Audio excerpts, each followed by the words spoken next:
quando aí eu vou voltar aos abrigos, né? Então, quando ele fala disso, que os espaços são coleções de lugares, ele está falando exatamente da ideia de que uma mesma pessoa pode, num determinado espaço, ter, inclusive, lugares sobrepostos, né? Lugares que se acumulam. Você pode ter várias memórias, né, em relação ao espaço, né? Porque a memória, ela é uma coisa engraçada. Já adiantando uma coisa que a gente vai falar na semana que vem, a memória, ela é ativada pelo nosso sensório.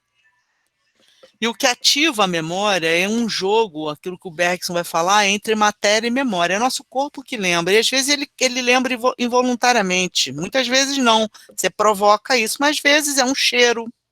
O exemplo sempre que eu dou para meus alunos, isso eu não vou cortar não, porque é um exemplo bom, tá? Você termina uma relação, aí você, porra, sofre para esquecer aquele inferno daquele demônio daquela pessoa, tá? Sofre, porra, passa meses, passa anos. Se você é canceriano, passa ano. Se você é signo de fogo, passa umas 2 semanas. Se você é canceriano, se você é aquário, passa um dia. Se você é signo de fogo, passa umas semanas. Se você é signo de água, principalmente se você é câncer, vai passar uns 5 anos aí para esquecer. Aí passou, tá? Seja lá quanto tempo for, passou. Aí, cara, tirou da cabeça, não lembra, nunca mais lembrou. Esqueci. Você pensa, a vida andou, casou até de novo, tá? Andou com a vida e tal. Aí um dia tu entra no elevador, entra uma pessoa com o mesmo perfume. Você sente o cheiro do enxofre subindo, você sente na hora que sobe o cheiro do enxofre. O capeta se personifica dentro daquele elevador, cara. É um negócio impressionante, volta toda a memória. Já passaram por isso? É negócio do demônio isso, negócio do demônio, negócio de cheiro. Sobe, tá? Esse exemplo eu vou deixar. Porque é isso, né? A memória, ela é ativada pelo nosso corpóreo. Por isso que eu falei, voltando ao roubar, que quando você perde, me deu até medo do que você falou de mim na terapia, Thalita. O que é isso? Falou o quê, gente? Falei sobre o posicionamento dos produtores, da galera que faz produção cultural, do que você falou sobre a ansiedade, Ah, né? sim, Que a ansiedade trabalha para o capitalismo e é tal, no nosso verdade. caso. Aí É eu verdade. falei, Tá, tudo bem, essa parte pode, me dá até medo. Vai falar negócio de cheiro de enxofre do capeta, não, terapeuta. Aí, mas voltando. Então, por isso que o Robá fala que quando você está dentro da comunidade de afeto, aí seja um grupo familiar, seja um grupo de amigos, grupo de trabalho, o que for, tá, o grupo religioso, a memória é mais ativada, porque você fala mais, você está mais nos lugares, né? Os assuntos repetem, principalmente que você sempre tem entre grupos de família, grupos de amigos, pessoas que exercem um pouco o lugar de guardião da memória, né, que são as pessoas que sempre contam as coisas, né, que são, porra, que lembram de tudo, entre aspas, né, quando tem esse elemento funcional, você tende a manter a memória mais viva, entre aspas, tá? Porque ela é sempre agitada, mas assim, mais ligada, ok? Agora, outras não, outras memórias se diluem com o tempo, é a mesma coisa, eu estou entendendo o espaço transformado em lugar no mesmo jogo que a memória faz, tá? Uma atribuição de sentido, porque a memória é isso, né, gente? Uma atribuição de sentido significativa. Depois a gente vai falar melhor disso, tá? Então, quando a gente tem uma relação com a espacialidade, né, com o espaço, a gente tem uma relação de espacialidade com o espaço. Não é isso? A gente vai atribuindo sentido, a gente vai significando, a gente vai, né, criando memória, vai construindo identidade, a gente vai construindo pontes, né, e também fronteiras e tem delimitações com o espaço, a gente vai demarcando os lugares. Na semana que vem a gente vai falar, por exemplo, da expressão lugar de fala. Às vezes as pessoas falam uma coisa sobre lugar de fala que eu fico chocada. Tem gente que fala que lugar de fala, a expressão, ela tem usos políticos, tá? Mas a expressão lugar de fala, a expressão diz respeito à posição que você ocupa no espaço, da onde você fala, do lugar da onde você parte a sua fala.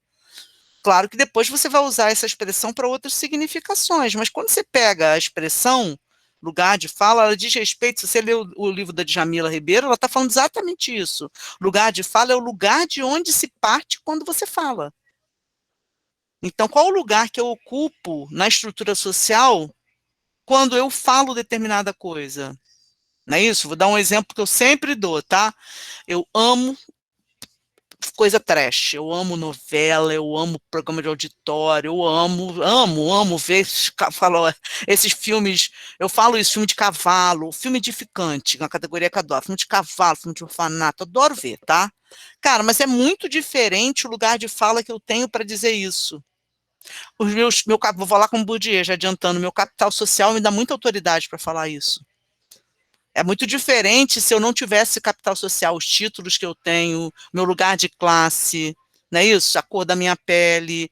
Tem vários elementos interseccionais que me autorizam a, a postular um gosto alternativo, que eu uso politicamente também, tá? Uso também porque o povo é muito metido com isso, me irrita, tá? Mas é claro que eu sei que eu tenho lugares autorizados para fazer isso. Todo mundo entendeu o que eu quero dizer? Então, assim, a maneira como a gente se situa, então, assim, só vou dar esse exemplo, tá? Porque a gente confunde muito lugar de fala com política de identidade. Acaba se confundindo pelo uso político dessa expressão, mas não é isso. Quando eu, Ana Lúcia, pleiteio que ver novela é bom, eu falo isso a partir de um lugar de fala, que me autoriza a dizer isso. A expressão quer dizer isso, tá? Todos nós somos sujeitos posicionados e falamos de lugares específicos. Ao contrário, a expressão lugar de fala está relacionada, já adiantando o que a gente vai falar na aula que vem, ela é uma crítica ao sujeito universalizante do discurso ocidental.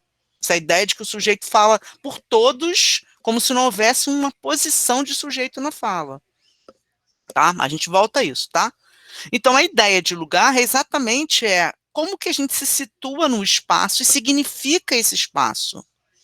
E ao fazer isso, a gente constitui memória, a gente constitui identidade, a gente constitui relações, está claro? Então, está ligado diretamente à nossa maneira de transitar, construir relações. Por isso que eu falo, é uma questão de espacialidade, que são as relações que a gente estabelece com o espaço. Então, na concepção do Sertor, já trazendo aqui, o espaço é um signo aberto, o lugar é o espaço significado. Isso está na concepção do Milton Santos, está na concepção do Sertor, do Asa Briggs, de quase todos eles, tá? O lugar como o espaço situado, o espaço para o qual você atribui significado, o espaço que passa a ser, por isso que vai se falar, é por isso que é a partir disso que vem as expressões, lugar de memória, não lugar do Alger, a partir dessa concepção de espaço, de lugar, tá? Alguma dúvida até aqui, povo? Alguém quer comentar alguma coisa sobre esse começo aí, só para a gente ir situando? Alguém tem outra posição, quer conversar? Enfim, antes da gente seguir daí. Não, é que eu fiquei pensando agora, quando você falou de lugar de memória, eu lembrei do Pierre Nora, quando ele traz essa ideia, né? É um texto da semana que vem, né? Um texto de apoio. Eu uso no meu projeto esse texto, até colocando como lugar de memória não só lugares, mas objetos. Até ele mesmo fala, museus, arquivos, celebrações sim, e sim. tal, né? No caso, no projeto, eu estou trazendo, no caso, a coisa da música, né? Como se a música pudesse ser também um lugar de memória. Então, nesse sentido que você falou, também engloba não lugares, entre aspas, eu não sei como é que eu poderia me referir a isso. Arquivo, por exemplo, não é necessariamente mas essa discussão a gente vai deixar para a semana que vem, que é sobre isso, tá? A gente vai discutir isso. Mas lembra de voltar a sua pergunta, mas eu prefiro deixar essa discussão depois que a gente lê a parte do Alger, a parte do Nora, todo mundo, entendeu? Mas é uma discussão importante. Gente, uma coisa que, tipo, o Sertor, ele fala que a relação entre lugar e espaço é relacional, né? Que é transitório.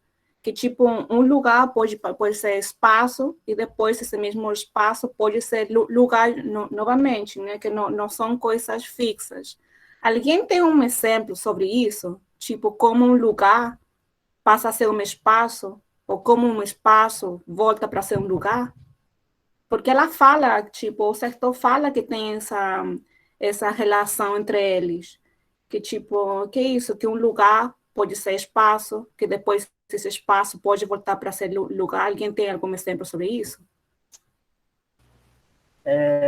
Pilar, talvez, tá? Eu vou assim, talvez seja o caso, por exemplo, de uma pessoa que mora numa cidade, um bairrozinho, e aquele bairro para ela, no caso, ele é um espaço, mas para ela é um lugar, porque tem uma série ali de percepções. E ela tem aquele lugar, né? Acaba sendo um lugar de sentimento dela, de troca de experiências. Quando ela sai desse lugar, né, desse espaço, vai morar em outro espaço, por exemplo, aquele espaço que para ela é um lugar, deixa de ser para ela um lugar, talvez, eu estou aqui pensando, tá?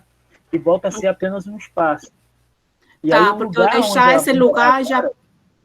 Uhum. Tá, tipo, porque você fala que o momento que essa pessoa deixa esse lugar já perde o mesmo significado que tinha para ela e volta para ser um espaço só, né? eu não sei se perde para ela, mas de fato esse lugar, essa parcela do espaço que para ela é um lugar, porque ela tem trocas ali de sentimentos, de relações, enfim, ela tem percepções sobre aquele lugar, deixa de fazer sentido para ela porque ela vai para um outro lugar, uma outra parcela do espaço. E para ela vai se tornar um lugar porque ela vai começar a conviver lá. Então é muito mais um lugar de convívio, né? É um espaço de convívio, é um espaço de percepções a partir de nossos sentidos do lugar. Pelo menos é isso que eu tentei, que eu acho que eu entendi. Não sei se está certo.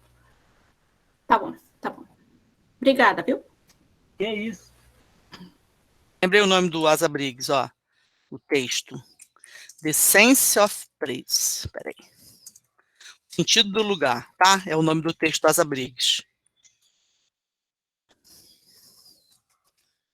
Alguém conseguiu? Só tenho ele impresso, eu não tenho ele PDF, tá?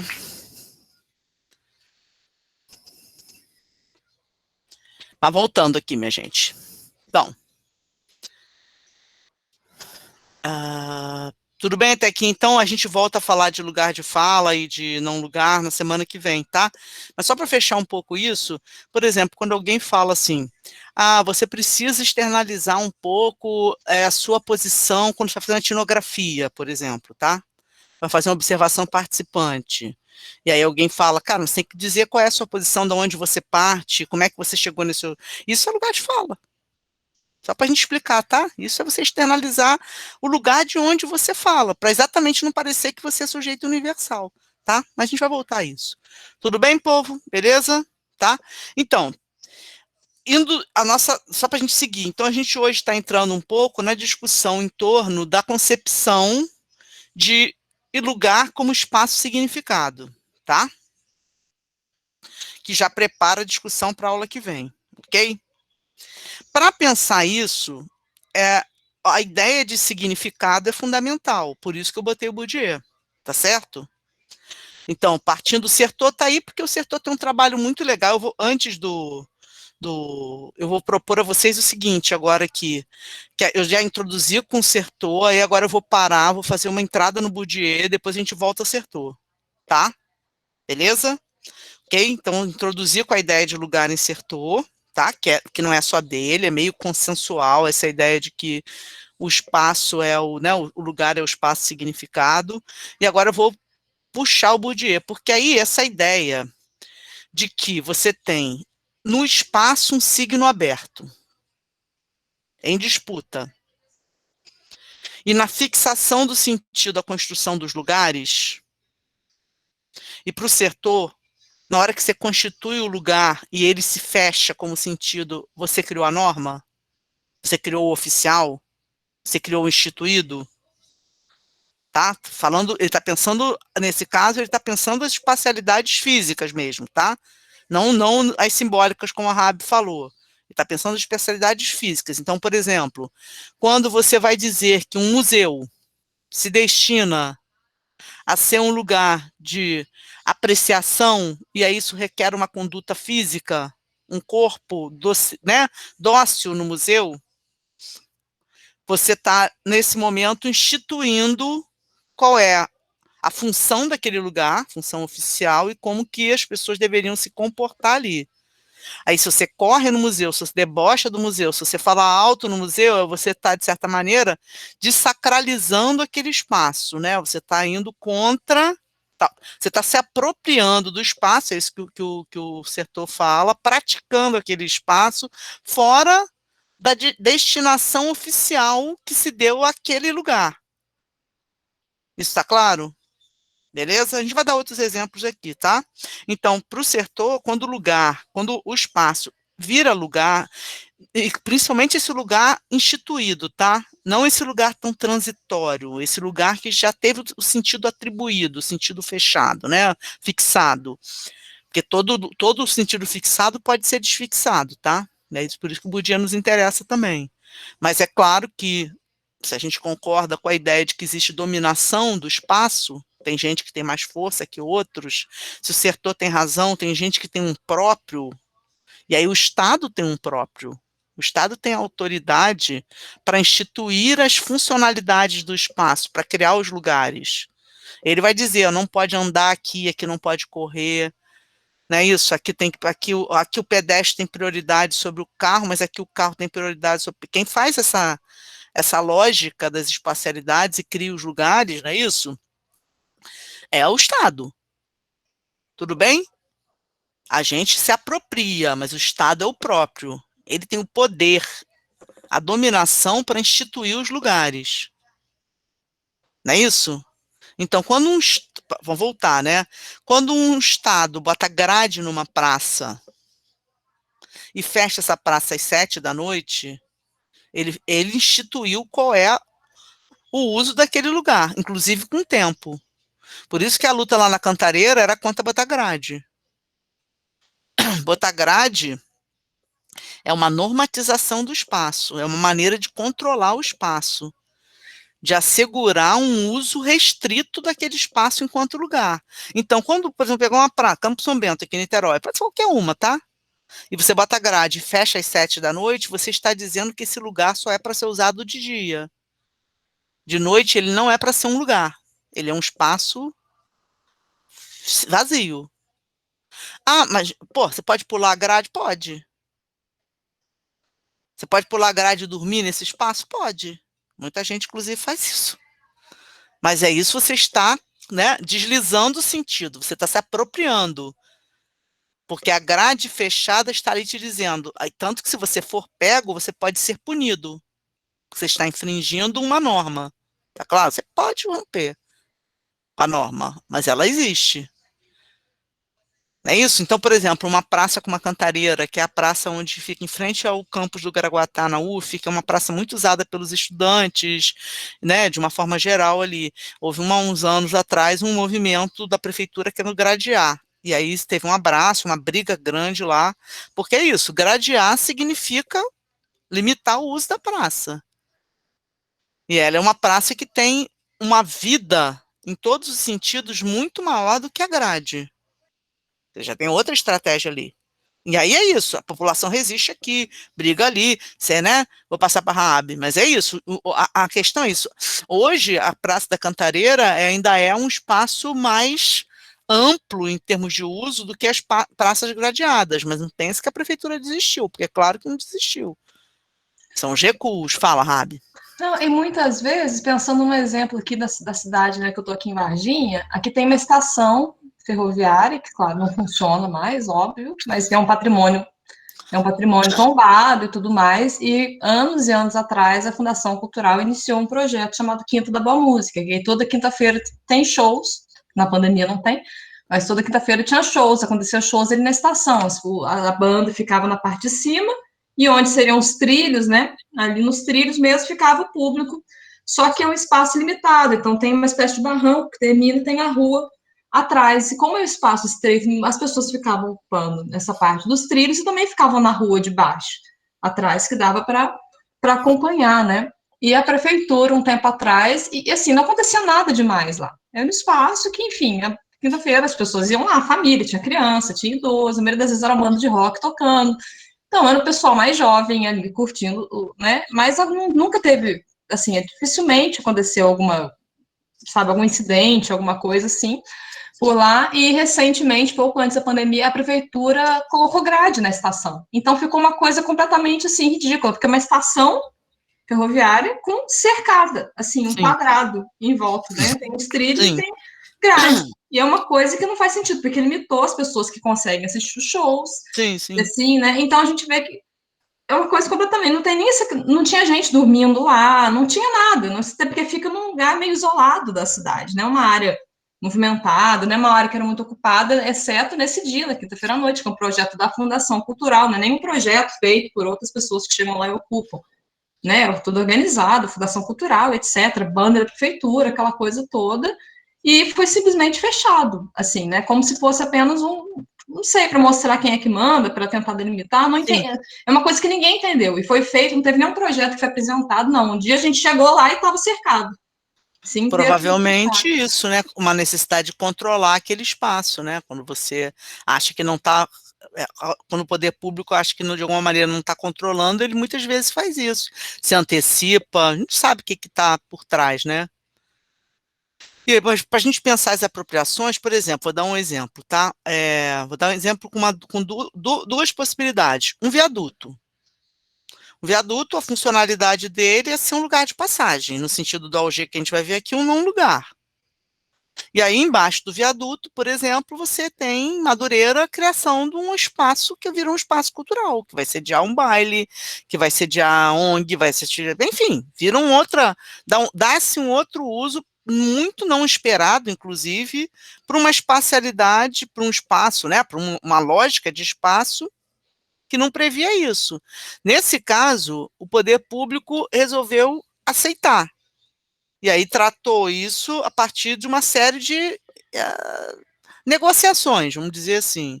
Mas você tem um outro exemplo, que é a Prefeitura de São Paulo, que bota pedra embaixo do viaduto para as pessoas não ocuparem, não dormirem, não socializarem, não se reunirem lá. Então, você, né, passar para o seu, Osmar. Então, você tem aí, né, a proposta, ou seja, a funcionalidade em termos de fechamento de sentido de um viaduto é claro, certo? Para um órgão público, um viaduto é um lugar de passagem. Os sujeitos que se apropriam, e aí o poder público, né, o Estado, nesse caso, pode tanto negociar isso, como fechar. Tá? Fala, Osmar. Essa dinâmica dos espaços que a senhora apresentou me fez lembrar o texto do Marcelo Souza, em que ele apresenta um ritmo diferenciado dos territórios a partir da ocupação dele. Aí ele dá o exemplo da Vila Mimosa, que durante o dia é um bairro, é uma rua qualquer, mas que à noite é caracterizada pela prostituição. Me faz lembrar desse exemplo que a senhora deu do viaduto, por exemplo. Ótimo, por isso, porque aquela rua ali é o mesmo espaço que é significado de formas diferentes. Então, aquela rua, nela cabem vários lugares, né? Inclusive, ela vai ser um lugar para quem trabalha, vai ser um lugar para quem frequenta, vai ser um lugar para quem só está passando, não é isso? Então, são muitos lugares no mesmo espaço. Boa lembrança, Osmar. Posso seguir? Ou você quer comentar alguma coisa? Eu levantei a mão para fazer uma pergunta. Fala, não vi nada, nesse caso do viaduto, especificamente o viaduto de Madureira, ele acaba sendo um espaço que tem uma coleção de lugares, porque, por exemplo, ali você tem a CUFA, você tem o Baile de Charme, você tem a última quinta-feira do mês, antes da pandemia, era a Companhia de Aruanda que ocupava, então são vários espaços, são vários lugares ali no mesmo espaço, e cada um com as suas... com a sua própria agenda, né, o seu calendário e tudo convivendo muito bem. Sim, eu acho que é isso que o Asabdic está falando. Ele está falando nos dois sentidos.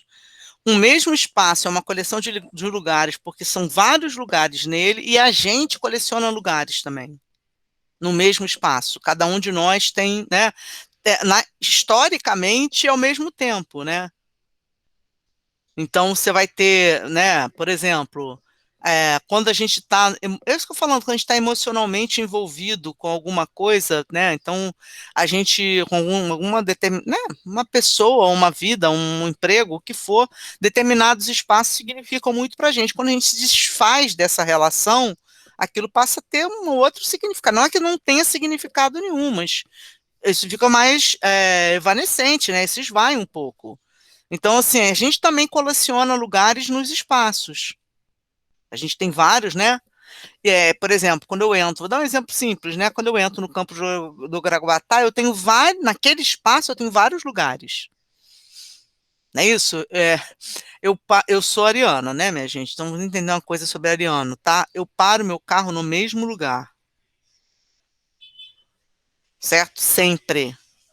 Só vou trocar de lugar se não tiver jeito, tá? Arianos, por incrível que pareça, são bem tradicionais, tá? Eu paro o carro no mesmo lugar. Então, aquele lugar onde eu paro meu carro, é como eu falei, aquele espaço é só uma vaga, tá? Mas para mim é o meu lugar de parar o carro. Se eu chego e alguém está ali, eu fico pau da vida. Não tem vaga marcada, gente. É um lugar de terra. Mas para mim é meu. Tá entendendo? É meu. Fico puta quando eu chego lá e tenho uma vaga. Vou dar outro exemplo. O povo sabe que lá no Graguatá eu tenho uma árvore, certo? Tem uma árvore lá no campus de Graguatá que eu gosto de sentar embaixo dela. Eu paro meu carro, tiro uma cadeirinha, eu vou meia hora antes de dar aula, uma hora, paro meu carro, desço do carro, boto meu fonezinho, escuto uma música, tiro uma soneca, dou uma relaxada, tá? Antes da aula. Eu quase sempre depois do almoço, que a aula que eu dou é 4 horas, então dou aquela, né, aquela relaxada. Cara, passo na minha árvore, tem gente lá, é uma orla, gente. Eu fico puta. Já saltei uma vez, tinha um agente fazendo uma depredaçãozinha, pendurando umas coisas meio escotas. Eu saltei e falei, pode parar. Essa árvore não é para isso, não, pode parar. Para a árvore que é do campus, que não é minha, tá? Ok? Então é isso, sou muito territorialista, sou muito, não tem a menor dúvida disso, tá? Arianos, não tem como, é meu, o espaço é meu. Mas falando aqui, cara, vocês são cara de pau, porque a maior parte dos alunos senta no mesmo lugar numa sala de aula que não tem lugar marcado. Senta no mesmo lugar. Tanto que, em geral, eu lembro das minhas turmas, porque eu lembro o lugar que elas sentam. Até, assim, turma que eu dei 20 anos atrás. Eu olho para a pessoa, lembro onde ela sentava, porque vocês são muito territorializantes. E tem mais, tá? Eu adoro ver o rolo na graduação. Adoro ver o dia que aquele demônio que, para implicar, pega o lugar da outra pessoa na sala. Adoro, fico só esperando. Eu sei que quando a pessoa chegar, ela vai olhar o lugar com ódio. Eu fico esperando. E às vezes eu até alimento, porque eu sou ruim. Eu vejo que a pessoa sentou no lugar da outra, a outra chegou e fez cara de raiva. Eu vejo. Ana Clara, por exemplo, sempre senta, sempre 4 fileiras da esquerda na quarta cadeira. Tô errada, Aninha? Naquela sala da 302? Sempre. 4 fileiras para cá, 4 cadeiras para cá. Sempre, eu vou lembrar sempre. Aí eu adorava ver que ela estava com um grupinho dela de amiga lá. Eu queria ver a pessoa chegar. Eu gosto muito de quem gosta de sentar perto da janela, que tem aquele lugar, acha que é dela. Aí a pessoa vai e rouba o lugar. Aí quando a pessoa chega e faz aquela cara de ódio, eu espero a pessoa sentar, começa a dar aula, no meio eu falo assim, olho para a pessoa e falo assim, ai, senti falta de você aqui hoje, eu alimento o ódio, vê se vocês entendem, eu faço de propósito, só para a pessoa falar, eu sei, eu alimento. Fala, Thalita, tô contando aqui, alimento. Boa noite. Mas Boa isso noite. também não tem muito a ver com a questão de institucionalização dos espaços, né? Porque, assim, dentro das escolas você tem um padrão, né? Não só de comportamento que você tem que seguir, Sim. né?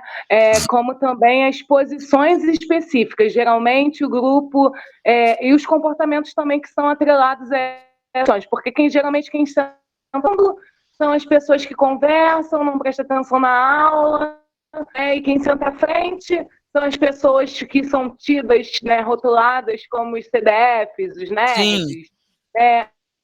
Mas se você trocar a dinâmica da instituição, ou seja, coloca as mesas de maneira circular, ninguém tem mais espaço.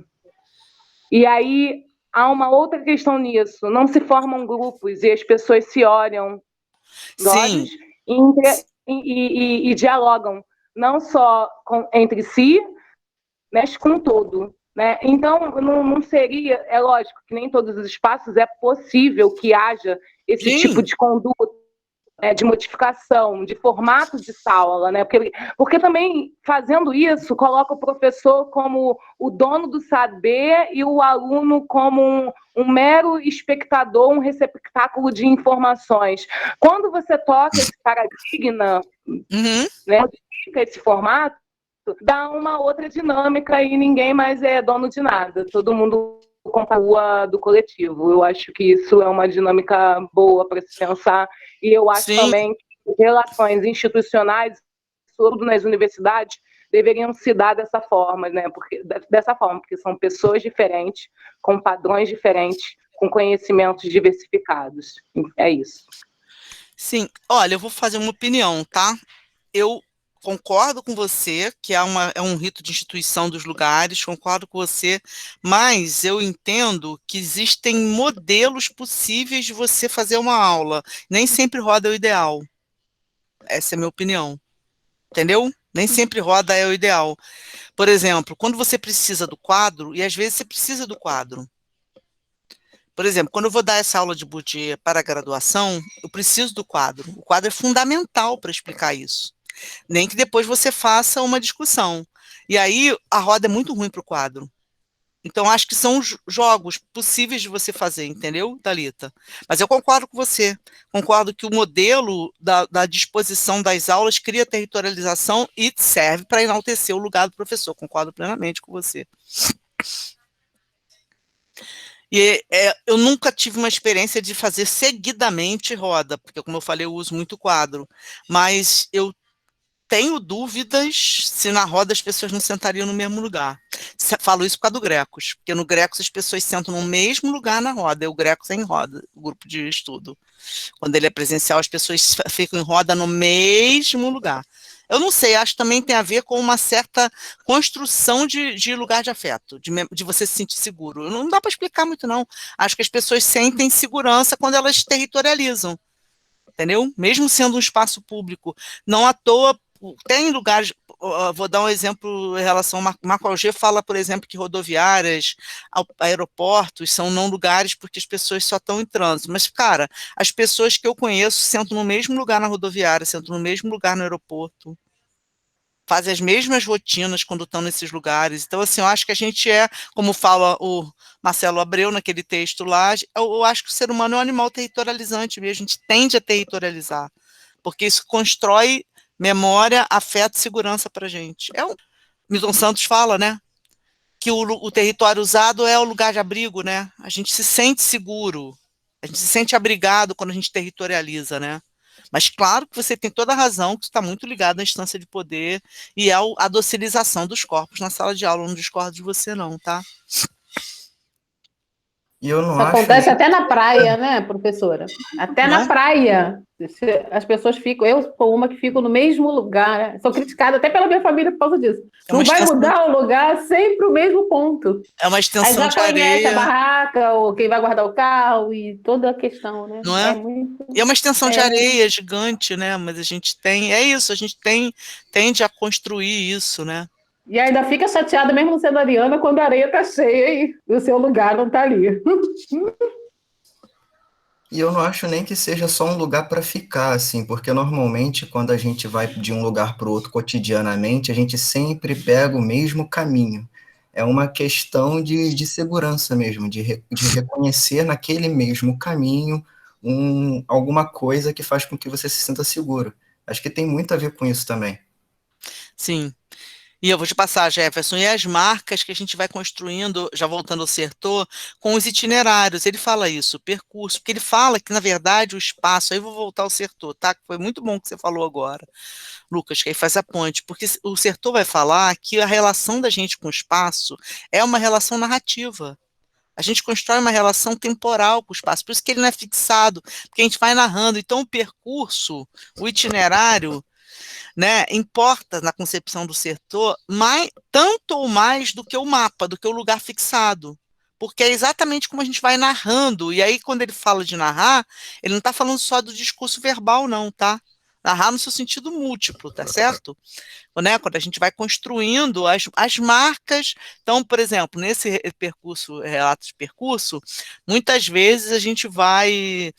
Quando eu dou essa matéria em sala, eu explico isso. Teve uma época que eu fazia uma aula de espanhol, eu contei isso aqui, e eu andava da UF até o centro e voltava, né? A ida eu fazia sempre o mesmo percurso, porque eu gostava de passar pela Praça do Rink e ver o Bougainville lá, se estava florido ou não. E na volta eu passava por dentro do Plaza só para bater uma perna, só para sair pelo outro lado. Então, assim, e eu nunca inverti, eu nunca fui. Fiz 1 ano e meio esse percurso, terça e quinta, eu nunca fui pelo Plaza e voltei pelo Rink, o que daria no mesmo. Era a mesma coisa, né? Então, assim, a gente tem exatamente o que eu gostava de ver, quais as marcações que eu gostava de fazer, né? O tempo, porque aí tinha um jogo com tempo também, onde eu estava com mais pressa, onde eu estava com menos pressa, o que eu queria gastar mais tempo. Tinha uma coisa que eu explico também, que era um mecanismo na ida, quando eu fazia esse percurso, eu passava pelo Mundo Verde, comprava um doce de leite diet para mim, aí me alegrava um pouco antes da aula, entendeu? Aí às vezes roubava, comprava um doce de leite sem ser diet, pensava, eu mereço, tô caminhando muito, ao calor do cacete, roubava contra mim, aí dava, sabe, ainda tem essas lógicas, que são lógicas do afeto, o que você vai, né, de certa maneira, encontrar, como é que você vai andar, então, assim, é isso, né, as nossas marcas espaciais são muito ligadas às marcas temporais, por isso que são narrativas, né, a gente amarra com o tempo. Fala, Jefferson. Trazendo aqui um pouco para mim do lado da música, eu sempre procuro colocar a minha banda de um lado esquerdo do palco, eu ali como músico ali frontman. Não consigo tocar em outro lado, assim, eu tenho que ficar sempre do lado esquerdo. Isso, de certa maneira, marca a sua relação com a música, né? Isso é interessante pensar. Né? Como é que atravessa, inclusive, com o sensório. Eu não sei, Rafael complicou. Leandro, é isso mesmo, ele vai falar isso, que é o teatro das ações afetivas, né? É uma das características desses relatos de espaço, né? Fala, Diego. Sim, professor. Eu tenho uma dúvida sobre o que vocês estavam falando. Na verdade, eu percebo que esse tipo de comportamento, vamos falar assim, está mais desenvolvido em sociedades liberais, né? Porque no meu contexto, a feira, vou botar um exemplo, assim, a feira, o mercadinho aí, é um lugar comum, não tem limites, mas você pode passar facilmente esses limites, né? Então, não tem assim como um espaço para mim. Eu que percebi, né, isso em Chile, em Brasil, assim como que pessoas se posicionam de um espaço, mas é só deles, né? Não, acho que uma característica mais das sociedades mais desenvolvidas no capitalismo, né? Sim. Não sei se estou correto. Não, eu entendi, sim. Eu acho que onde você tem, eu concordo com você, onde você tem o peso da tradição maior, né, os lugares já eles, de certa maneira, são menos abertos à espacialidade. É isso, eles têm funções e formas de você lidar com ele mais significados. Concordo com você. Isso tem a ver muito com a atitude liberal em relação ao espaço, poder ressignificar. Concordo com você. Quem mais, gente? Ou posso seguir um pouco com o Bourdieu? E depois a gente volta ao Sertor. Então, assim, só para a gente fechar aqui, então. Então, a partir dessa ideia que está no Sertor, de que a nossa relação com o espaço depende muito da atribuição de sentido, né? Depende muito da gente transformar esse espaço em lugar, esse jogo, essa dialética. Eu amarrei o Sertor com o Bourdieu porque eu acho que é importante, porque o Bourdieu está falando exatamente disso, né? A teoria do Bourdieu, eu botei 2 textos ali para a gente ver. Um é o texto sobre identidade e região, que eu estou explicando, inclusive, no Cozinhando, e o outro é o efeito de lugar. No efeito de lugar, que o nome já diz exatamente do que se trata, Bourdieu está dizendo que o espaço físico só pode ser entendido se a gente pensar o espaço social.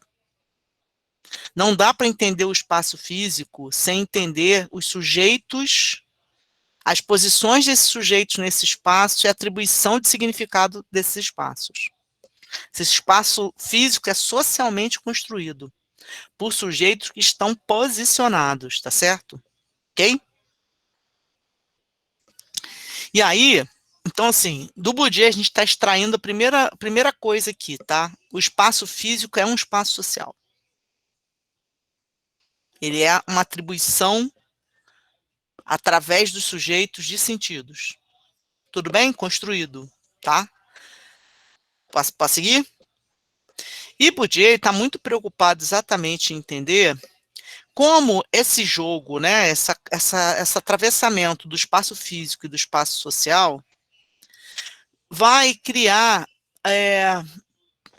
sistemas classificatórios hierárquicos para esses espaços.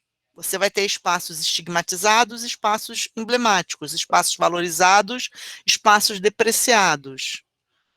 Você vai ter espaços que vão ser, né, classificados como espaços valorados e espaços que vão ser desvalorizados. E como você está associando os sujeitos ao espaço, essas classificações incidem sobre os sujeitos também, sobre as práticas dos sujeitos também. É muito fácil a gente entender isso quando a gente pensa periferia, favela, Zona Sul.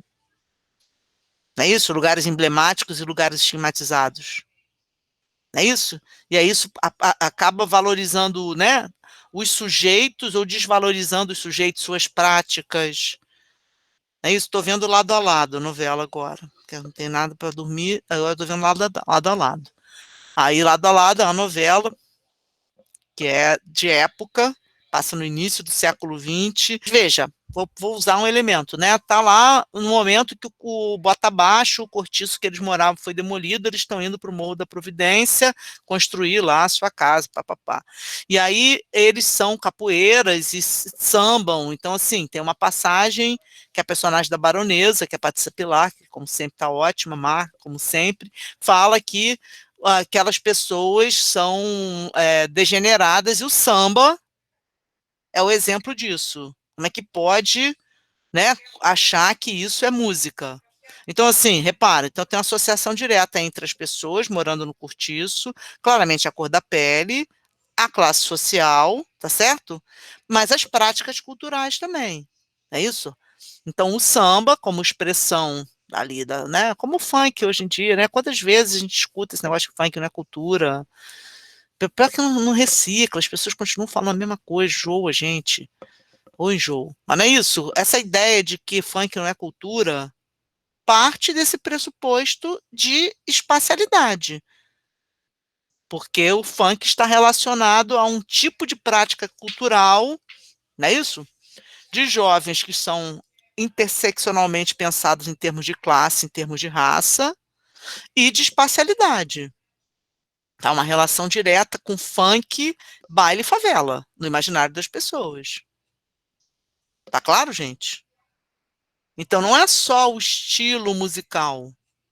Tudo bem, povo, até aqui? Beleza? Tá? Então, isso que o Bourdieu está falando no Efeito de Lugar, que é um texto ótimo, que eu recomendo, inclusive, quem não leu, não deixe de ler, mesmo que não tenha lido para agora, tá?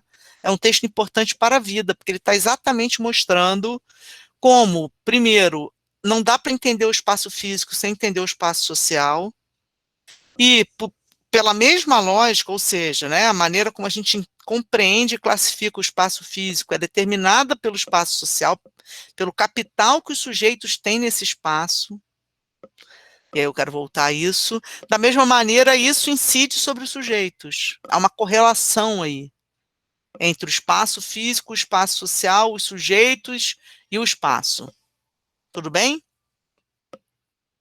Eu sempre falo isso, gente, que é importante isso. Por exemplo, você tem uma valorização do litoral.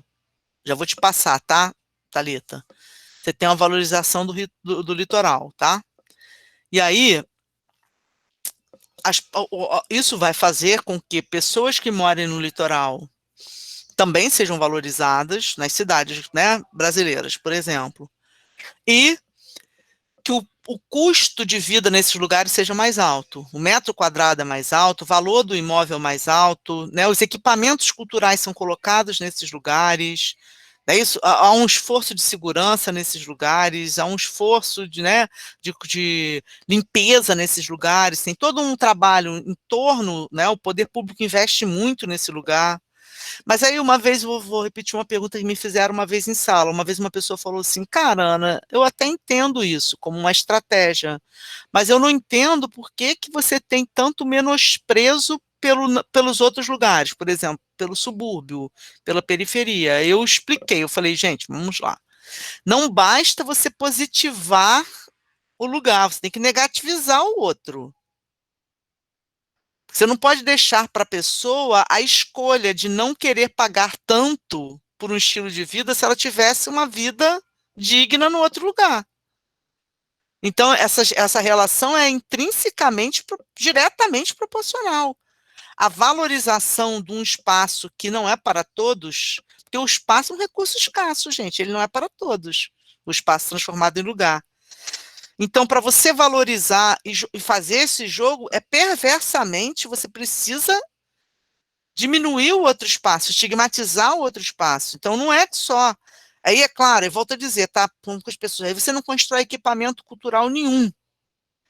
Realengo, Madureira. Aí a pessoa vai lá, cria a escola de samba, a pessoa vai lá, cria o baile em bairro do viaduto, que eu quero dizer que os sujeitos são danados, tá? Cria o samba, cria o funk, mas não é, é isso que deixa, inclusive, o poder público, e a elite doida, ela não consegue entender esse poder, que é aquilo que o Sertor chama da invenção do cotidiano. As pessoas inventam, elas se viram, mas o jogo não é esse, o jogo é para deixar sem opção.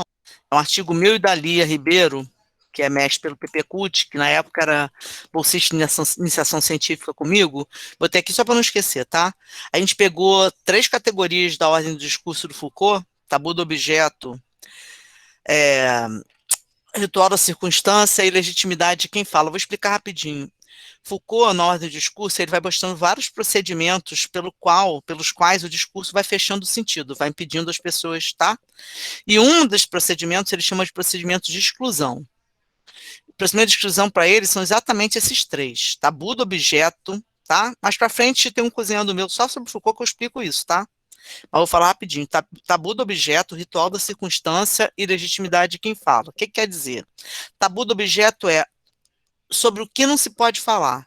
Um palavrão. Palavrão é ele vai falar a palavra proibida, a palavra louca, a palavra mentirosa. Não tem interdições da palavra. Tem assuntos sobre os quais não se pode falar. Tá claro? Beleza? Bom, tem assuntos que você pode até falar, mas não pode ser em qualquer lugar, que é o ritual da circunstância. Então, não pode ser na universidade. Pode até falar, mas não poderia ser na universidade. Ah, tudo bem. Então, pode falar, tudo bem, é um trabalho acadêmico, mas, cara, não num TCC. Talvez numa tese, doutorado, que aí a autoridade e legitimidade de quem fala. Tá certo? Não é qualquer um. Foucault está dizendo o seguinte, não se pode falar sobre qualquer coisa, não se pode falar sobre qualquer coisa em qualquer lugar, e não é todo mundo que pode falar sobre qualquer coisa em qualquer lugar. São as interdições do discurso. Você falou a palavra estigma, sim. Mas eu não sei se cabe aqui nesse assunto, porque eu fiquei com uma dúvida quando ele falou de trás de estigma aqui, porque ele traz, né, a reivindicação regionalista, também uma resposta à estigmatização que produz o território, de que aparentemente ela é produto. Uhum. Né? Aí depois, mais para frente ali, ele fala, abolir o estigma realmente, aí eu pulo um trecho, implicaria que se destruíssem os próprios fundamentos do jogo, que ao produzir o estigma, gera a procura de uma reabilitação baseada na autoafirmação exclusiva que está na própria origem do estigma, e que se façam desaparecer os mecanismos por meio dos quais se exerce a dominação simbólica e, ao mesmo tempo, os fundamentos subjetivos e objetivos da reivindicação da diferença por elas gerados. Aí eu fiquei com uma certa dúvida, assim, parece que ele está defendendo, eu não sei se eu estava muito cansada, bitolado, não consegui entender direito, mas a impressão que eu tive foi que para ele traz uma versão bonitinha do estigma, como se o estigma fosse uma coisa positiva. Não, eu não entendi direito. Não, vou explicar isso rapidinho. Porque ele quer dizer o seguinte, ó, vamos lá, que, primeiro vamos entender, vou voltar ao Bourdieu, tá? Para a gente entender. Ele vai dizer, vou continuar nesse texto, que todo sistema de classificação, aí vamos fazer a ponte com outro texto, tá? É um ato régio. Alguém com poder, voltar à autoridade e legitimidade de quem fala, tá? Alguém com poder autorizado, seja porque está instituído, seja porque é considerado legítimo pela lei ou legítimo pelo consenso, tá certo? Tá? Tem o poder de anunciar. Isso que ele vai falar, que o ato régio, toda a região, e vocês entenderam que região aí, gente, não precisa ser física, né? Região é toda delimitação de uma identidade. Seja um espaço físico, seja uma atribuição de significado simbólico.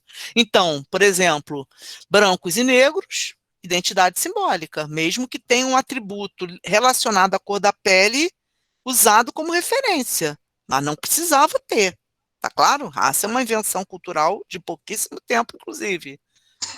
Tudo bem, beleza? Então, grupos étnicos, nacionalidades, grupos regionais, regionalidades, qualquer identidade, qualquer. Bourdieu está dizendo, é um sentido construído, não é natural. E é construído por um ato mágico, que é o ato em que alguém que tem regência, que rege, porque região vem daí, institui por um ato performativo e diz aqui começa, aqui termina. Tudo bem, gente? Então, toda instituição de identidade presume uma exclusão. Toda. Então, ele está querendo dizer que todo princípio de ver, de visão, tá? De visão, de identidade é uma divisão. Você tem que separar, porque se delimita quem cabe e quem não cabe. Tudo bem? Então, o princípio que forma a identidade é binário. Sempre. Ele deriva de um nós e eles. Deriva de um processo de você tá dentro, você tá fora. Inclusão e exclusão. Esse é o princípio que rege o ato mágico de criar a separação entre uma região e outra. E aí, Lucas, todo campo é isso. O que é um campo? Aí vamos fazer uma ponte, já vou te passar, tá, Diego? Só para acabar o raciocínio aqui. Bourdieu vai dizer que a sociedade, toda a sociedade é uma estrutura social. Que é a teoria dos campos do Bourdieu. É uma estrutura. Ela é estruturada de que forma? Em campos. Toda a sociedade se separa em campos. Ok? Os campos que vão se mexendo e dando a cara da sociedade. Então, vamos pegar rapidamente, tá? Nossa sociedade. A gente tem campo religioso, político, econômico, cultural, não é isso? Educativo, mídia, são campos, tá claro? Esses campos ocupam, eu vou falar com o Bourdieu, tá? Tem pesos e densidades diferentes, eles têm tamanhos e importância diferentes no espaço. Numa sociedade, vou pegar o que o Diego falou, liberal, capitalista, o campo econômico tem muito peso. Certo? Então, né? Numa sociedade mais tradicional, mais arcaica, o campo religioso e cultural tem muito peso. Tudo bem? O campo familiar tem muito peso. Na sociedade nossa contemporânea, o campo familiar perdeu muita força. Quando a gente compara, por exemplo, com 50 anos atrás, com 100 anos atrás. Então, a família é um campo. Todos esses são campos, tá? Os campos, eles não são fixos, não são estáticos. Eles aumentam e diminuem de tamanho na dialética, na disputa. Não é isso? E eles estão ali, ó, um forçando a cara do outro. Então, vou dar um exemplo.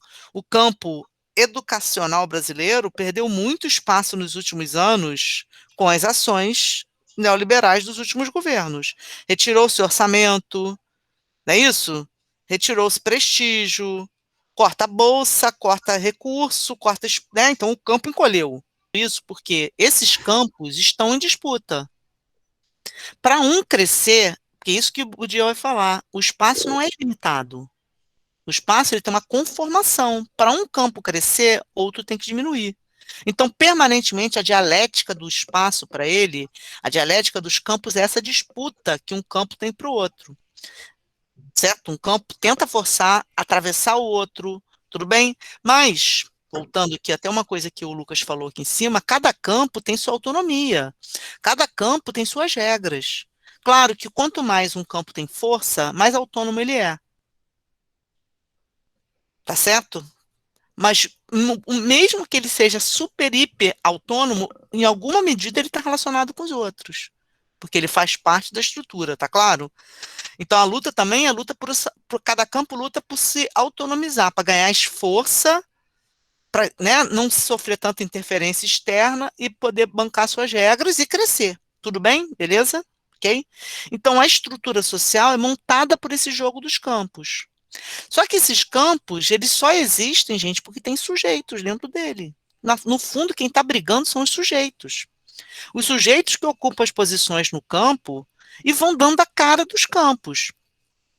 E é claro que um mesmo sujeito, da mesma maneira que a gente coleciona lugares, a gente também coleciona posições nos campos. Eu tenho uma posição no campo familiar, tenho outra posição no campo profissional, tem outra posição no campo, né, no campo religioso, não é isso? Então você vai, e isso também faz parte um pouco de uma certa imaginação que a gente tem de coerência nos papéis, tá? A gente leva susto porque, vou falar com o Bourdieu, a gente acredita na ilusão biográfica.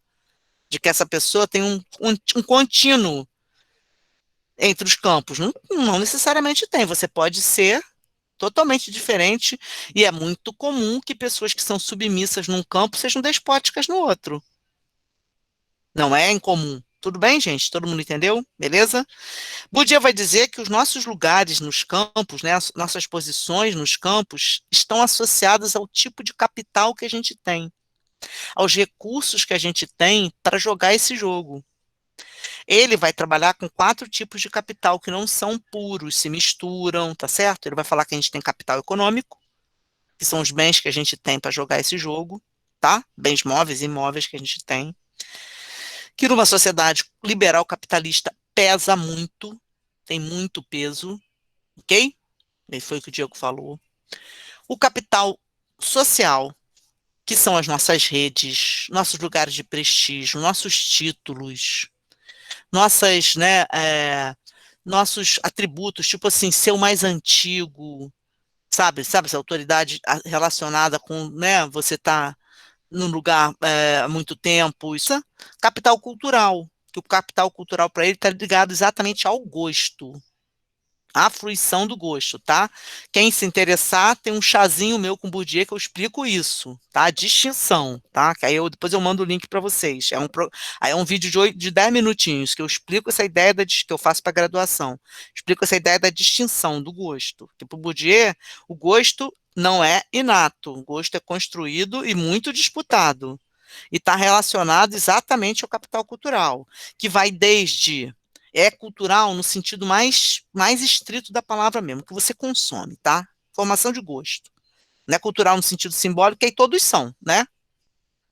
Né? O capital econômico também é cultural, o capital social também é cultural no sentido simbólico, tá certo? O que faz um título valer mais do que o outro? Só uma atribuição cultural, gente. Tudo bem? Beleza?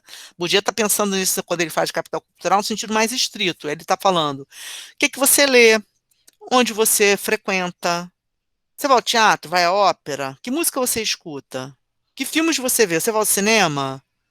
Você lê jornal? Você lê livro? Que obras de arte? Você consome obras de arte? Tem na sua casa? Quais são os móveis da sua casa? Como é a decoração da sua casa? Ok? Você, né? Como é que você apresenta? Aí ele vai falar o que você come? Quais são seus hábitos alimentares? O que você veste?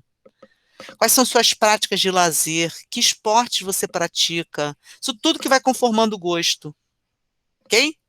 E para ele vai falar, é um lugar muito estratégico de capital, principalmente para certos setores. Meio estudantil, por exemplo, fundamental. Capital cultural. Tudo bem? E o 4º tipo de capital, ele chama do capital simbólico, que é exatamente o poder que você tem, aí vou voltar, tá? O texto, coisa. O poder que você tem de reger, de nominar, de falar, isso é assim. Que ele vai dizer, claro, gente, olha só, depois Bourdieu vai escrever que todo capital é um pouco simbólico, tá? Mas ele está falando nesse momento de um capital simbólico que o professor tem, que o jornalista tem, que o artista tem, que o pastor, o padre, o pai de santo tem, o pajé, certo? Que o político tem, que certos sujeitos têm é autoridade, tá? De configurar a realidade, que o pai de família tem numa sociedade patriarcal, no modelo de família que a gente tem, tá? Então, para ele, os sujeitos nesses campos usam esses tipos de capital para validarem suas posições e interferirem no campo. Então, são esses sujeitos, nessas lutas pelos tipos de capital, que vão dando a cara aos campos, e a cara dos campos é que vão dando a cara da sociedade. Até aqui tudo bem? Já vou passar para vocês, eu quero fechar essa ideia. Por isso que, para Bourdieu, a sociedade é estruturada pelos sujeitos. Ela não surge do nada. Ela é uma estrutura estruturada. Estruturada por quem? Pelos sujeitos. Tá claro, gente? Tudo bem? Só que isso não é de mão única. Eu amo o Bourdieu, porque ele explica de maneira perfeita. Porque essa estrutura também nos estrutura enquanto sujeitos. Quando eu venho ao mundo, várias posições não estão dadas para mim. Não é a mesma coisa ser mulher e ser homem.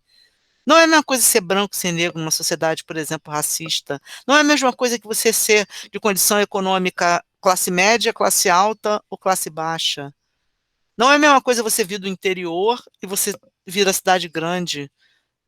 Não é isso? Ele vai refletir no efeito do lugar exatamente sobre isso, porque ele é um cara que vem de uma região camponesa, chega na França para estudar filosofia, sofre muito preconceito, inclusive pelo sotaque. Ele fala o sotaque, você não consegue manipular. E ele conta, posteriormente, que uma das estratégias que ele usou, uma das táticas, tá? No sentido do Sertor, que ele usa para poder lidar com aquele preconceito é falar difícil, escrever difícil, para calar a boca do povo. Depois ele se arrepende. E aí ele começa a mudar o jeito de escrever, porque depois ele começa a entender na maturidade que é melhor ele atingir mais gente do que ele entrar nesse jogo perverso. Mas é muito comum. Na academia é muito comum. As pessoas se sentirem constrangidas e uma maneira delas devolverem é falando empolado, difícil, né, tentando, né, construir um lugar de autoridade pelo hermetismo. Então, aí vou falar em Bourdieu, tá? Isso é o hábitos. Ele chama de hábitos essas disposições introjetadas que a gente vai adquirindo de tanto que a gente vê. A gente vê a mãe, vê o pai, vê o tio, vê a tia, vê o avô, vê a televisão, vê o jornal, vê no livro, vai repetindo, vai repetindo, vai repetindo, a gente introjeta. A gente introjeta modos de andar, modos de sentar, modos de comer, modos de falar, modos de estar no mundo, a gente introjeta, ele chama isso de hábitos. Os hábitos para ele são dispositivos, disposições que a gente adquire e introjeta, e que se manifestam muito fortemente no nosso corpo. Não é isso? Tá claro? Então, veja, o hábitos é exatamente a ação da estrutura sobre a gente. Aí só para fechar, Bourdieu vai falar que é um jogo entre estrutura estruturada e estrutura estruturante. A sociedade é uma estrutura estruturada por quem? Pelo sujeito. Por nós, pelos sujeitos. Me ajuda agora, tá? Mas, ao mesmo tempo, ela é estruturante. Ela estrutura quem? A Os sociedade. sujeitos. Os sujeitos. Os sujeitos. Os sujeitos, por sua vez, são estruturas estruturadas. Vocês entenderam? Porque eles são estruturados pelo hábitos, pelas representações. Por isso que o Bourdieu é fundamental. Pelo sistema de representações que nos ensina formas de estar no mundo e que a gente reproduz. Então, a gente nós, sujeitos, somos estruturas estruturadas por quem? Pela sociedade. Mas, ao mesmo tempo, somos estruturantes, porque a sociedade não surgiu do nada, a gente pode mexer na sociedade, porque somos estruturas estruturantes. Então, sociedade e indivíduo são estruturas. Ambas são estruturas estruturantes e estruturadas. Essa é a dialética. A sociedade quer nos estruturar, mas a gente vai, ó. Por isso que é a briga. Por isso que a sociedade fica tão nervosa, por exemplo, com os avanços do feminismo. Porque os avanços do feminismo são avanços estruturantes. Mexem na estrutura. Não é isso? Principalmente com o movimento das mulheres negras, que mexe muito na estrutura, porque a estrutura é muito dura, é muito pesada em cima desse lugar. Tá claro, gente? Todo mundo entendeu até aqui? Ok? Então, só para fechar, para o Bourdieu, o sistema de representações é fundamental, porque para ele não dá para separar o real, que a gente vive no real, tá? A gente vive nas condições materiais de existência. Mas essas condições materiais de existência estão atravessadas pelo sistema de representação. Porque como é que a gente adquire hábitos? Pelo sistema de representação. Por tudo que a gente assiste, por tudo que a gente vê. Então, para ele, disputar a sociedade, os campos, não é isso? Como o Lucas falou aqui, né? A estrutura que vai modelar nossas relações, para a gente disputar isso, é fundamental disputar o discurso. O lugar autorizado de enunciar, aqui começa e aqui termina o sistema de classificações, é fundamental. Esse poder de atribuir o significado. Aí eu vou fazer a ponte com o Sertor e passar para vocês. O poder de transformar espaço em lugar. O poder de transformar qualquer coisa em memória. O poder de dizer que isso é uma identidade e, portanto, aquilo é uma alteridade. Isso é o idem, aquele é o outro. Esse poder é fundamental para estruturar a sociedade que a gente vive. É disso que eles estão chamando a atenção. Tá? Vou passar para vocês, depois a gente retoma. Eu vou pegar na ordem aqui, tá? Peraí. Diego, Desculpa, que eu não deixei vocês falarem logo, que eu queria acabar esse raciocínio, tá? Oh, foi ótimo, professora. Aí, na verdade, eu fiquei pensando, mas a Beatriz falou um pouco assim, porque nas sociedades latino-americanas eles falam muito de democracia, né? Democracia em português. Então, às vezes tem camadas da população que falam muito da exclusão quando certos grupos assumem posições que eles sempre tiveram historicamente. Vou botar um exemplo assim. Na Bolívia, antes era chamada de República da Bolívia, né? Agora é Estado Plurinacional da Bolívia, porque está incluído, aí inclui como 36 grupos indígenas, mais os afro-bolivianos, ¿no? Os afro-bolivianos. Então, aí é como que tem uma disputa. E como é que se lidia com esse tipo de exclusões e inclusões? Eu ficava na dúvida, mas, na verdade, eu acho que faz parte da disputa do É isso aí. discurso, da simbologia, das representações, né? Sim, Então, exatamente, né? é válido, então.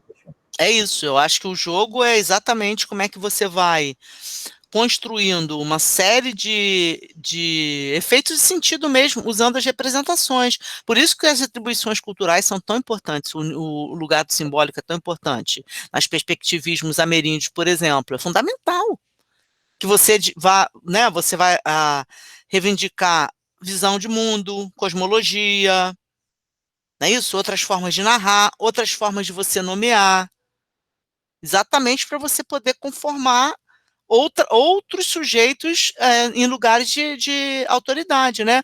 E aí, com isso, por exemplo, à medida que você vai entendendo como é que os jogos vão se colocando, estou falando jogos identitários, né? Mais sujeitos vão partindo os campos, como você está falando, né? Então, outras etnias vão se colocar, não é isso? Porque você vai, né, de certa maneira, entendendo, à medida que você vai entendendo como é que se dá o jogo, né, para pensar rapidamente aqui. Aí, para a gente entender, alguém falou aqui de uma retroalimentação, foi o Lucas. Eu prefiro falar numa dialética, porque é um jogo, tá, gente? É um jogo de conter e resistir, como fala o Stuart Hall. Tem horas que você resiste, tem horas que você contém. Tem coisa que você pega. É isso que a gente faz, não é? Nos lugares que você tem que lidar com instâncias de poder, não é isso que a gente faz? Pensa no seu ambiente de trabalho. Pensa na sua relação com o professor, pensa na sua relação com a sua família. A gente sempre resiste ou às vezes a gente compõe? Ou às vezes a gente espera, joga o jogo, faz um pouco, agrada num lado, não é isso? Pô, a gente faz esse jogo, quantas vezes? Então, toda vez que você está numa situação em que você está num lugar de oprimido, seja qual for, tá? Porque a gente tem milhares de situações de opressão, a gente negocia exatamente isso, Rabi. Você falou. E essa negociação, às vezes, você parte para briga, às vezes você compõe, aceita, engole, absorve. É isso, por isso que eles falam. O Martim Barbeiro tem um outro termo que eu adoro. Ele fala que é um misto de sedução e negação. Tem vezes você nega, tem vezes você se deixa seduzir. Tá pensando no melodrama? Usa um termo mais caliente, eu gosto. O Hall fala a mesma coisa para falar de contenção e resistência. Às vezes você resiste, às vezes você contém o outro, você absorve o outro. É disso. Então, eu entendo que muitos desses processos que a gente assiste de reestrutura social, desse jogo de invenção do cotidiano, é que o Sertor fala, requer astúcia, requer sagacidade. Às vezes, cara, tu vai na malandragem. Pensa, toda vez que vocês tiverem dúvida sobre isso, pensem em vocês, em situações de opressão. Como vocês têm que negociar e ser sagazes. Quantas vezes a gente recua, quantas vezes a gente finge que concordou, quantas vezes a gente vai pela maciota, quando a gente se alia a um irmão, a um colega, nas negociações possíveis. Mas todo mundo faz isso. Isso é da dialética. Então, é esse jogo entre a estrutura forçando a barra por cima da gente e a gente forçando a barra para a estrutura, com as forças que a gente tem, com as formas de capital que a gente consegue. Quem é agora? Rafael está aqui, mas tinha. Ana, você estava com a mãozinha levantada, você desistiu?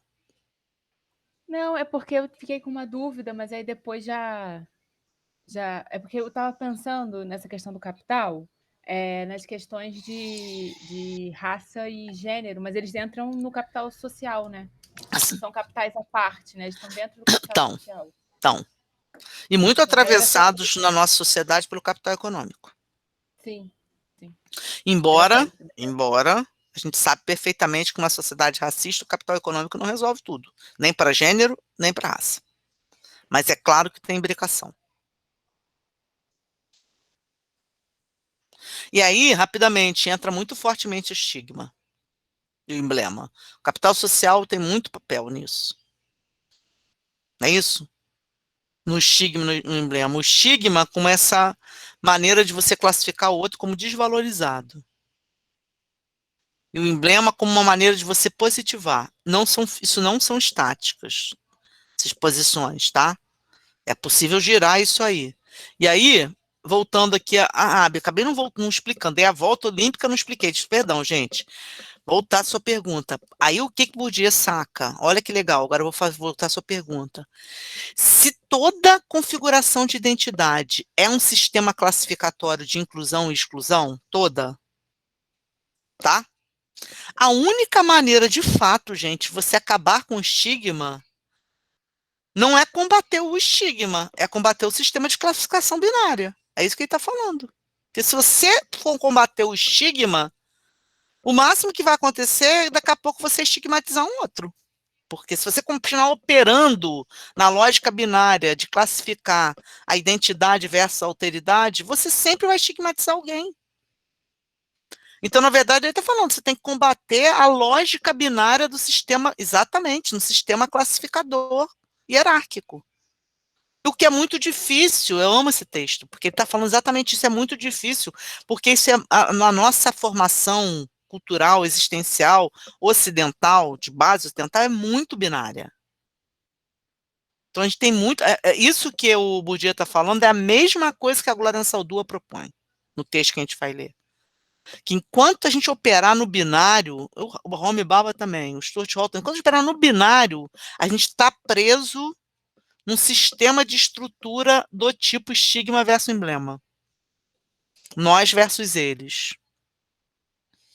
E o desafio, portanto, da gente deve ser questionar o sistema, a lógica, e não a atribuição do estigma. Porque, né, a gente vai continuar aprendendo as pessoas em sistemas classificatórios excludentes. Depois eu vou dar um exemplo. Deixa eu passar para o Rafael e para o Osmar. Ficou claro, Rabi? Só para... é isso que ele está falando. Ele não está defendendo o estigma. Está falando que ele é bom. Ele está falando que, na verdade, você tem que lutar contra a lógica que cria o binarismo. E não combater o estigma em si. É isso que ele está falando. Fala, Rafael. Eu ia voltar numa questão que o Diego trouxe lá atrás, mas acho que você já respondeu. Pode voltar, a gente volta. Eu ia falar sobre o que ele falou das características tão liberais, né? Interferir em como os sujeitos fazem a disputa dos campos, na forma como fazem, e dos campos e dos lugares. E eu ia perguntar se o próprio Bourdieu, porque eu não tenho acúmulo a respeito dele para isso, se o próprio Bourdieu entende de que forma isso acontece partindo do indivíduo, já que ele, ao mesmo tempo que o indivíduo estrutura, ele é estruturado, então em algum momento vai aparecer um componente inato, um componente dele próprio, autoral, mas eu acredito que a resposta deve estar dentro disso que você falou da dialética, né? Vou falar com o Bakhtin, tá? Bakhtin, quando vai entender por que todo discurso é ideológico, vai dizer que todo discurso, ele externaliza uma posição de sujeito. Então, todo discurso é ideológico. Todo signo, para ele, é ideológico. Não existe signo puro. Falei, tem interesse, tá? Falei, escrevi, né? Usei um signo, tem um efeito de sentido pretendido, tá? Aí o Bakhtin fala uma coisa que é muito importante. Ele fala assim, cara, eu não consigo, vou falar como ele, tá? Não existe o Adão virgem da linguagem. Eu não consigo achar esse sujeito, esse primeiro sujeito, que existiu fora da linguagem. Ele deve ter existido, tá? Mas eu não consigo acessar. Linguisticamente, eu já acesso o sujeito na linguagem. Tudo bem? Entendeu o que ele está falando? Eu não consigo acessar. embrionário, né? Em algum Não sai para momento, fora. em algum momento, houve esse sujeito que criou a primeira coisa. Mas como é que a gente vai acessar isso? Não tem como. A partir do momento que você acessa, ou seja, historicamente, que eu consigo ter memória, história disso, já está na linguagem. Já está na sociedade. Já está no instituído, entendeu, Rafael? Provavelmente, Sim. em algum momento, é um momento de criação. Pode ser Deus, pode ser inato. Você entendeu? O que foi? Entendi. Em algum momento, você teve o Adão Virgem da linguagem. Bacana. Aquela primeira pessoa que criou a primeira som. Mas, cara, você não acessa isso. Então, assim, o que você consegue acessar no campo da sociologia, das ciências sociais, já é na linguagem, já é na sociedade. E aí, já é parte desse jogo, entendeu? Perfeito. A partir do momento que você não consegue, você não tem, provavelmente, isso é um dos mistérios do mundo, né? Verdade. Como é que se conformou isso? Mas a gente não consegue acessar isso. E aí, como você consegue acessar? O que você consegue acessar? Sujeitos vivendo na cultura. Sujeitos vivendo na linguagem, desde que o mundo é mundo. Entendeu? Desde que o mundo é mundo, conhecido por nós, tá? Entendeu, né? Desde que o mundo é mundo, que nós conhecemos. Tudo bem? Deixa eu falar uma coisa sobre essa questão do sujeito liberal, que é muito importante isso também, tá? Não dá para explicar isso, não teria que dar uma volta muito grande, mas deixa eu só explicar uma coisa. Quem tiver vontade, tem um podcast que eu fiz para graduação chamado Papinho. Esse podcast, aí tem um só sobre Bourdieu, tem um sobre, tá? O primeiro episódio eu explico como é que a modernidade cria a ideia de indivíduo. Que é importante vocês entenderem isso, porque isso é uma invenção da modernidade ocidental. Essa ideia de indivíduo que faz escolhas, que é isso que o Diego está trazendo aqui. Porque isso que a gente está falando aqui só faz sentido mesmo nessa lógica. Nessa ideia do sujeito que pode se mover. Sujeito que faz escolhas. Isso é indivíduo. Indivíduo é uma palavra que quer dizer não dividido, não sem divisão. É o sujeito que é único. Só faz sentido isso quando você não está preso no lugar da tradição, da casta, quando você entende que os sujeitos se movem, que podem fazer seus percursos, suas trajetórias, biografia. Essa é uma ilusão que só a ideia de indivíduo traz. E é nessa ideia de indivíduo que você entende que os sujeitos se movem pelos campos, tá? Porque antes eles estavam muito presos aos lugares de campo. Aí, Osmar, você queria perguntar? Cadê o Osmar? Tá aí? Você queria perguntar também o que foi? Na verdade, é porque quando a senhora tá falando sobre a ideia de espaço para Sertô, que é uma ideia dialética entre sociedade e o espaço, né? Uma coisa que é associada a outra. Eu lembrei do Henri Lefebvre, né? Que ele também tem essa ideia de construção socioespacial, né? Que é uma dialética. E lá na frente, quando a senhora falou sobre o hábitos mesmo, né? Que mais uma vez, aí é em Bourdieu, que faz essa relação entre campo e indivíduo, né, que também é uma relação dialética. Eu fiquei pensando, e é isso, quando a gente está falando no existencialismo de Sartre mesmo, que é praticamente um convite a uma insurgência, né? Mais uma vez a palavra insurgência voltando aqui na aula. Que é isso, que é talvez uma tentativa de você romper com esses hábitos, né? Você romper esse capital social e, enfim, que você acaba adquirindo a partir do campo que você está atuando, que você que você foi criado, né?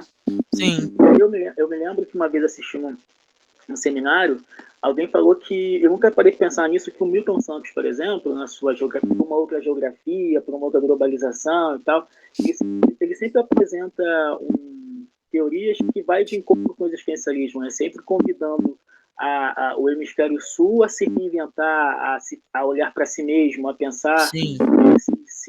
E eu fiquei pensando em Bourdieu, nessa abordagem de Bourdieu, e nesse desdobramento de Sartre e chegando a Milton agora. Sim, legal. Uma boa relação que você fez. Interessante. Quem mais quer comentar uma coisa? Para a gente começar, eu vou caminhar para fechar com o Sertô de novo. Mas quero ver se vocês querem comentar mais alguma coisa.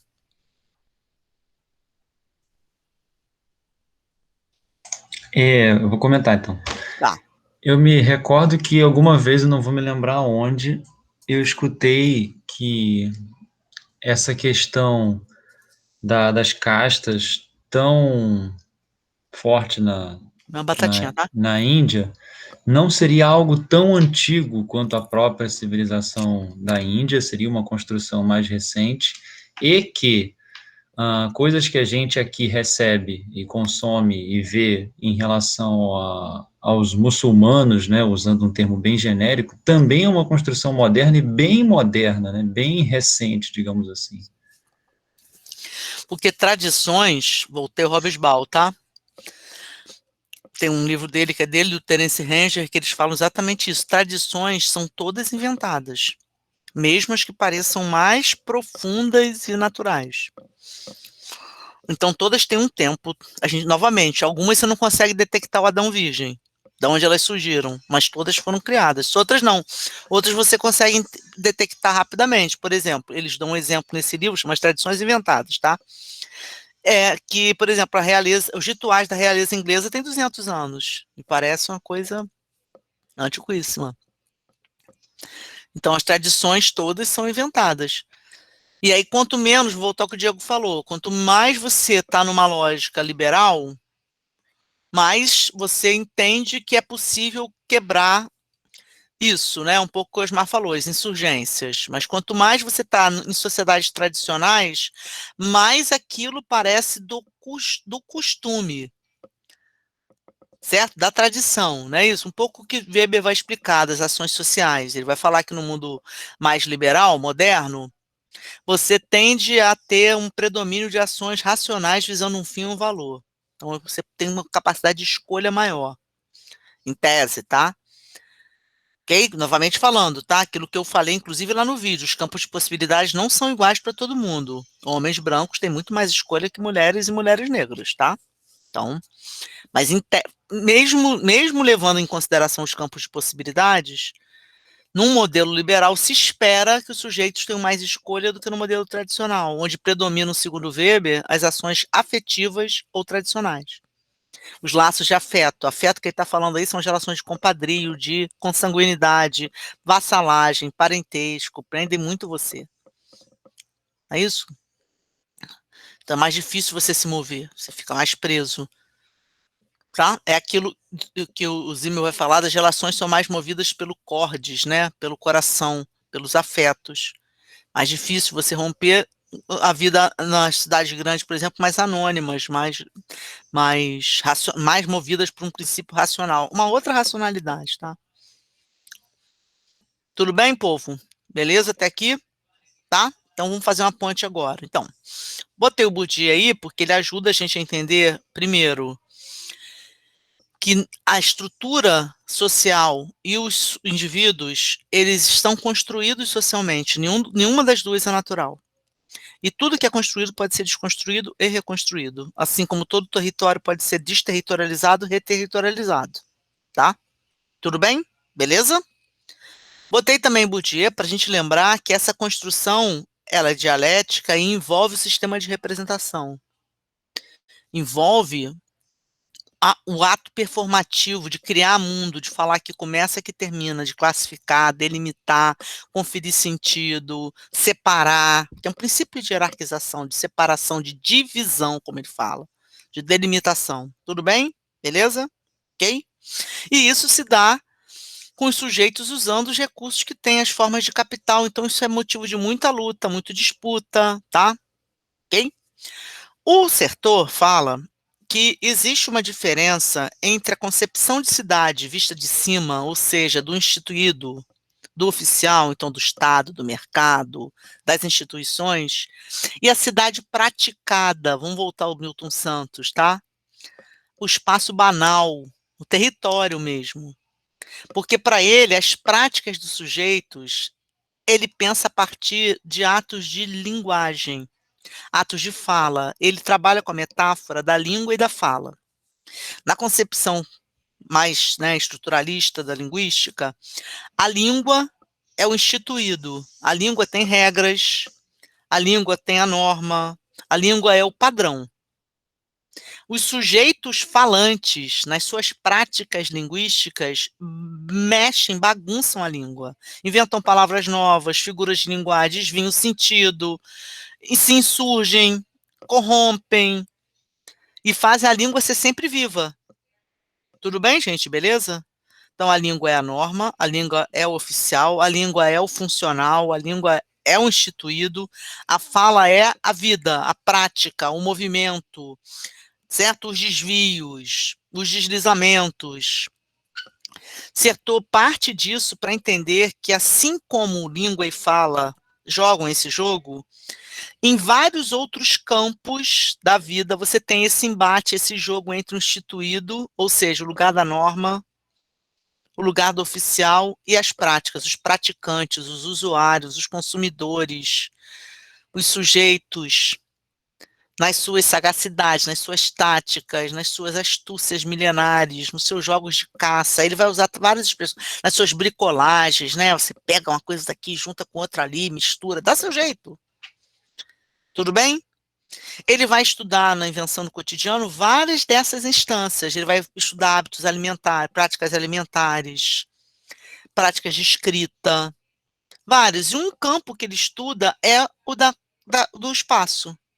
Ele vai entender que a cidade vista de cima é essa oficial que tende a uniformizar, tende a tentar dar um sentido único, a fechar o sentido. Que a cidade vista de cima para ele é do planejamento urbano, certo?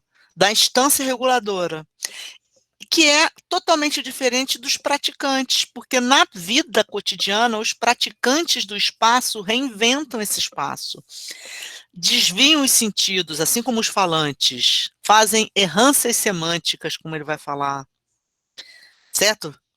São os caminhantes, são os transeuntes, são os ambulantes, as pessoas que ambulam pela cidade, são práticas de fazer, são modos de fazer com, mas são modos de fazer com aquilo que é dado para você, porque existe uma instância acima de você, uma instância reguladora, você tem que lidar com aquilo, você não está solto no mundo.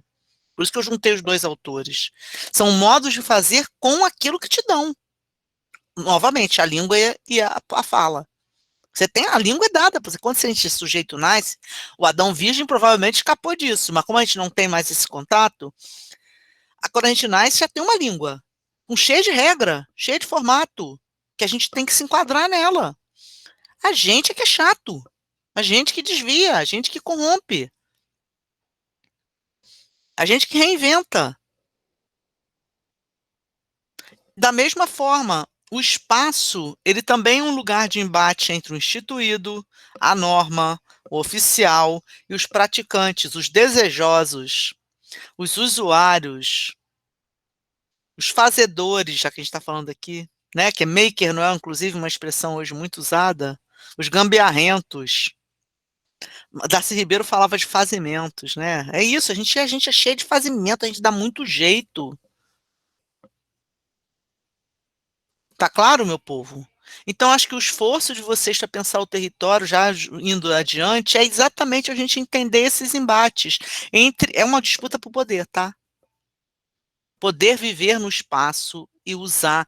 Aí eu vou falar novamente com o Bakhtin, que vai ser mencionado por várias das pessoas que a gente vai ler aqui. Tá? Bakhtin é um filólogo russo da década de 20, que tem um trabalho muito bacana sobre isso, sobre polifonia, sobre dialogia, sobre isso, sobre essas disputas. E o Bakhtin fala que o signo é uma arena de disputa pelo direito de significar. Isso vai estar na Ansaldu, isso vai estar no Baba, isso vai estar no Stuart Hall. Todos eles citam Bakhtin. Porque é isso, a gente está disputando na prática da linguagem, seja a linguagem corporal com a qual a gente anda no espaço, e aí o território é também corpo, né? A gente vai trabalhar isso, o corpo-território. A gente está disputando o direito de significar. É isso que a gente está fazendo o tempo todo, já que o significado cria o lugar, já que o significado cria a memória, cria a identidade. A gente está nessa briga aí. Então, meu convite para vocês é vocês pensarem em território, espaço, lugar, primeiro, não como conceitos fixados, mas como conceitos polissêmicos. Vocês vão ter várias definições. Escolhe o que vocês quiserem, não precisa estar preso a ninguém, tá?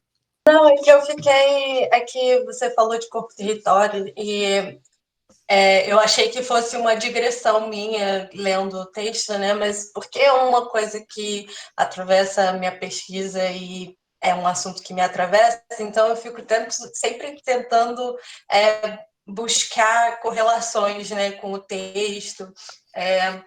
E eu achei muito interessante eu sempre tento fazer essas comparações, né, tentando levar pro corpo. E eu estava lendo, teve uma frase do texto do Certeau que ele fala que o espaço é um lugar praticado. Você falou no vídeo e tal. E eu fiquei pensando que talvez as artes, né, o meu trabalho é sobre drag, né, mas que as artes do corpo, as artes cosméticas, né, que talvez sejam esse lugar de um corpo praticado, assim, Ótimo. Tipo assim, de você dar o poder de autoridade, no mínimo, né, que é sobre si. Sim. Então eu fiquei pensando muito, eu fiquei lendo o texto, principalmente muito do legal. Certeau. Que está na internet, vocês podem ver, chama Sociologia, um esporte de combate. Vou só botar aqui porque quem tiver interesse, que é Bourdieu, é um vídeo sobre Bourdieu. Ele está explicando o que ele acha de coisa, tá? É um bom vídeo. Mas não é por isso que eu estou contando aqui não, vou botar aqui. Esse vídeo começa com Bourdieu, o Bourdieu, já consagrado, Bourdieu no fim de carreira. O Bourdieu, tá? Um homem que publicou, sei lá, mais de 600 coisas, não estou brincando, tá? É um grau de produção muito doido, tá? Então, o Bourdieu está indo fazer uma conferência nos Estados Unidos. Começa o filme assim, tá? Ele sai nervoso, vira. Deixa eu ver se tem aqui, só porque é importante até para a aula de hoje, pelo que vocês entendam. Pera aí, se eu consigo abrir aqui. Olha o comecinho. Pera aí.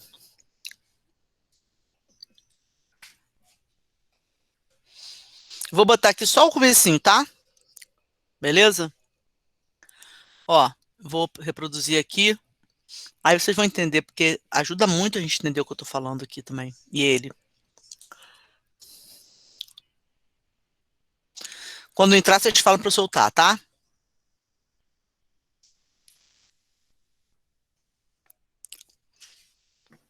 Entrou. Entrou. Entrou? Então tá, vou soltar, tá? Tá indo? Tá rolando. Tá.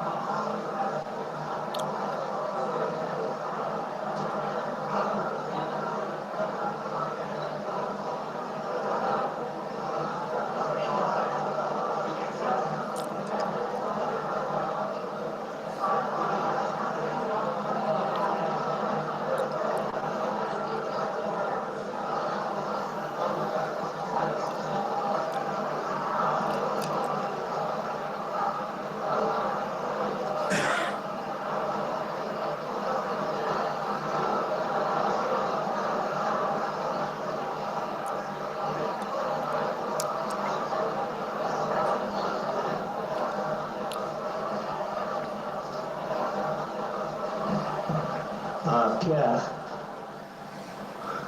Bonsoir. Plutôt, bonjour. Oui, je vais faire une petite présentation et ensuite je vous donne la parole. Let me introduce him very briefly as perhaps the major world figure in sociology. He's a graduate of the École Normale and holds today the chair in sociology at the Collège de France. He's the author of at least 29 books and dozens of articles and monographs. So, without further ado, Professor Pierre Bourdieu. Bon, Pierre, vous voulez commencer alors? I would like first to thank Edward Said for his invitation to participate in this debate. and for these kind words of introduction. I regret that I could not be with you in Chicago on this day due to ill health. Oh là là, c'est terrible d'avoir le trac comme ça. J'ai la bouche complètement sèche, c'est affreux. Heureusement que j'avais un peu à boire, mais c'est incroyable. Oh. Le plaisir est passé. Mais c'est dur. Mais c'est affreux d'avoir un trac comme ça.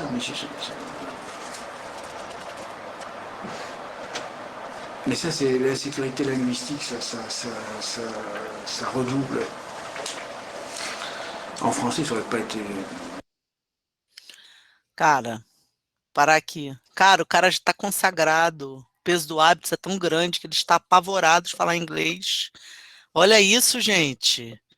Eu acho essa cena impressionante para a gente entender exatamente o que é o peso do estigma. O cara já é foi apresentado como o maior nome de sociologia vivo. Está suando frio, com a boca seca, porque tem que falar inglês. Então, eu acho esse um exemplo muito... que ali o lugar de classe aparece muito gritante. Porque o lugar de classe é isso, essa sensação que você tem que você está sempre inadaptado, que você não é bem-vindo, que você não tem o capital, que você não... Cara, eu acho esse começo do filme espetacular para entender, tadinho, dá muita pena. E você entende perfeitamente o peso disso. Gente, já não é o Bourdieu no início de carreira, é o Bourdieu consagradérésimo. Não é fácil a gente se livrar das estruturas, não, é muito forte. Peso da estrutura. Então, assim, a gente entende que tem luta, mas é para a gente também ficar ligado como a estrutura, ela condiciona nosso corpo. Então, o cara tá com a boca seca, gente, o cara tá sofrendo, você vê no início do vídeo, o cara tá sofrendo muito. Doido para ir embora dali, desespero. Tadinho.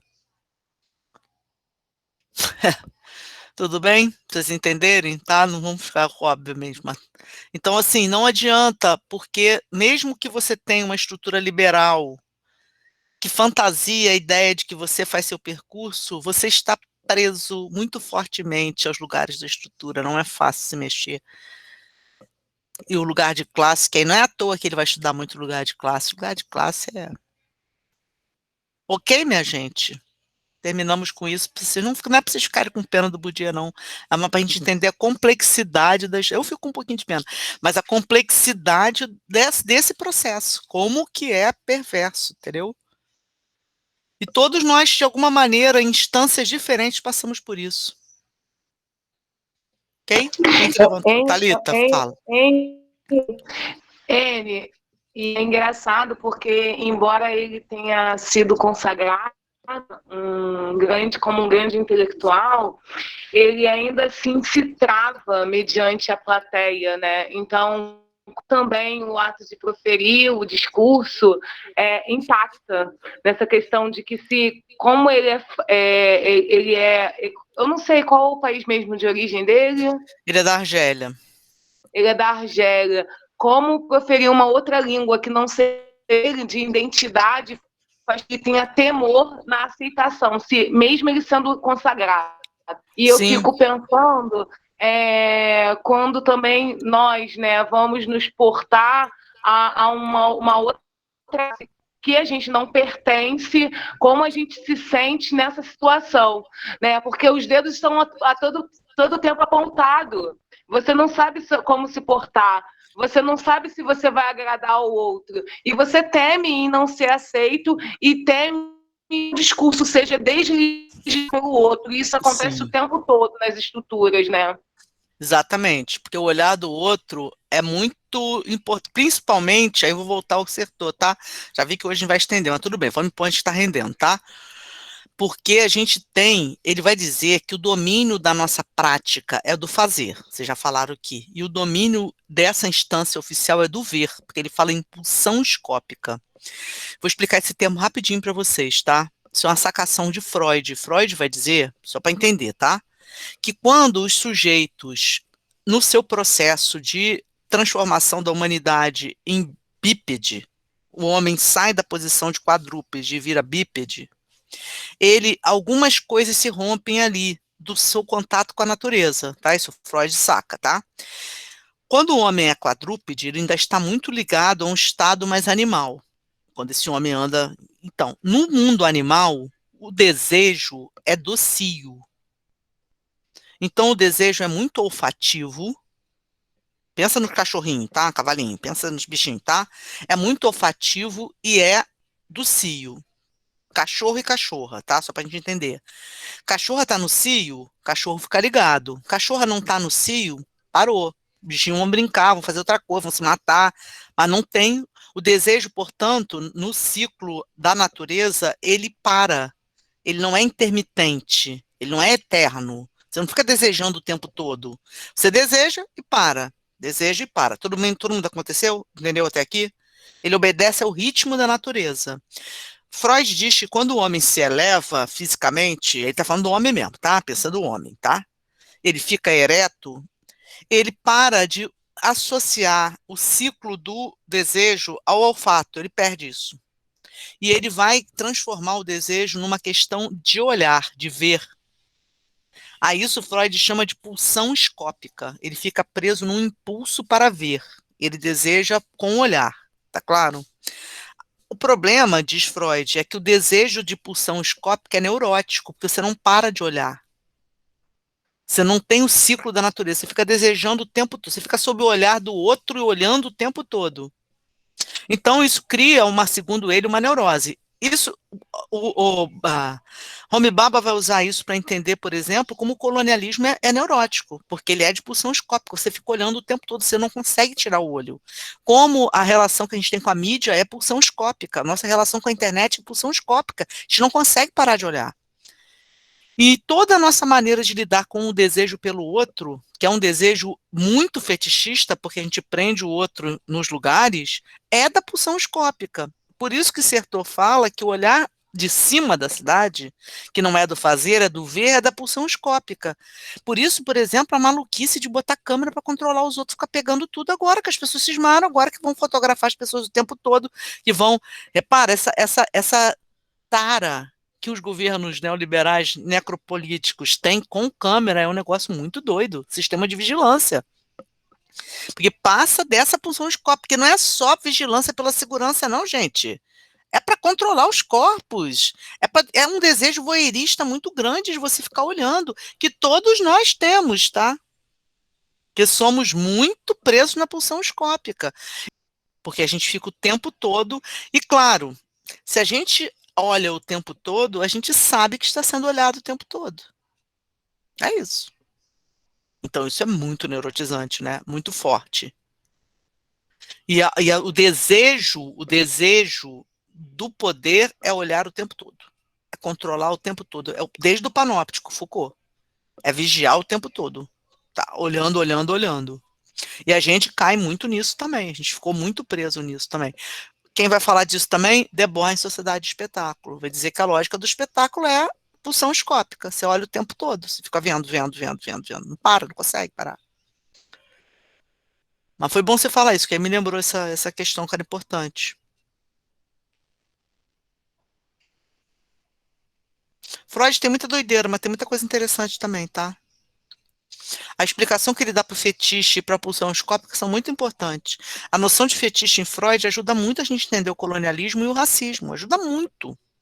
Porque Freud vai dizer que o fetiche é uma relação neurótica, que a explicação é doida, mas ajuda a gente a entender que o menino tem quando ele percebe, quando ele está engatinhando e repara que a mãe não tem falo, não tem pênis. Ele se depara com a diferença e ele não entende aquilo como diferença, ele entende aquilo como perda, como ameaça.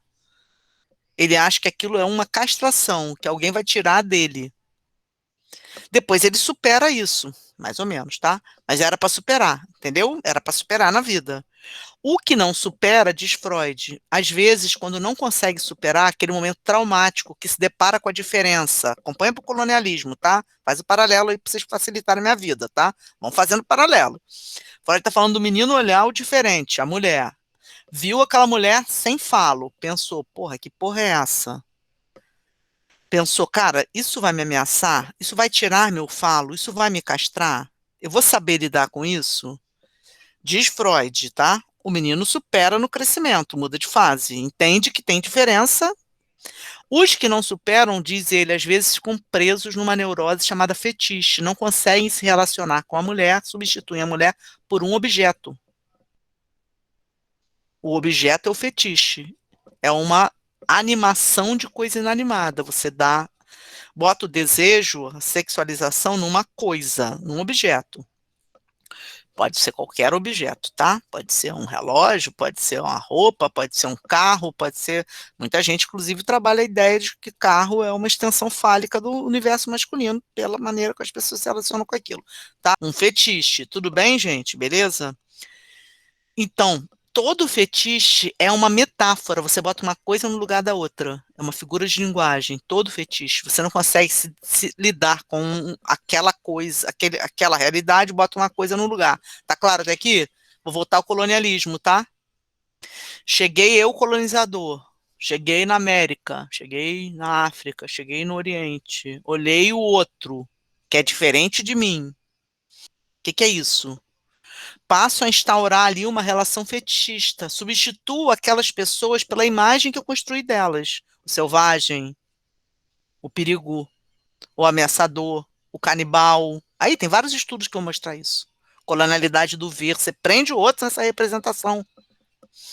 O exótico, o feiticeiro, você prende o outro naquilo. Tudo bem? Beleza? Posso seguir? Só que Freud fala que além de uma metáfora, olha atenção, presta atenção, minha gente, que agora é um pulo do gato, hein?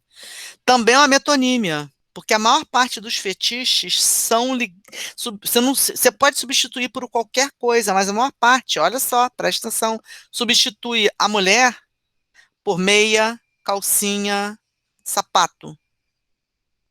Por que, diz Freud? Porque estão ligados àquele momento em que você viu, a criança levantou a cabeça e teve o trauma. Então, para ele, tem uma relação de contiguidade, uma metonímia entre aquele objeto e aquele momento traumático. Aquele momento que você está substituindo. É uma metáfora, você botou uma coisa qualquer no lugar daquele, mas não botou uma qualquer porque você faz uma relação de contiguidade. Tudo bem até aqui? Vamos voltar ao colonialismo. O sujeito colonizador chegou, olhou um outro, diferente, não entende. Substitui, bota algo no lugar, uma imagem, mas cola a imagem naquilo que ele viu, quase sempre a cor da pele. A bunda, o peito, o pênis, gruda em alguma coisa. Então substitui o homem negro pelo pênis. Todo homem negro vai ser um garanhão, selvagem. Fantasia em cima daquilo. Ameaça, vai roubar as mulheres brancas, vai estuprar as mulheres, fantasia. Acabei de ver Olhos que Condenam essa semana, que é isso, né? Olhos que Condenam é isso, é o fetiche. Tem uma mulher branca, tinha meninos negros no Central Park, quem que pode ter sido? Se não o fetiche. É isso. A mulher, você vê que ela não tem dúvida. A promotora só pode ser quem que é o quem que tem o corpo bestializado, tanto que ela começa a falar animais e é óbvio, é uma lógica óbvia. Tem a mulher indígena, a mulher coisa, né? A mulher negra cola o fetiche onde? Na representação no imaginário da bunda. A mulher é bunda. A mulher é sexualizada. Não é isso? A mulher está ali para servir, para dar. Todo mundo entendeu o que eu estou falando?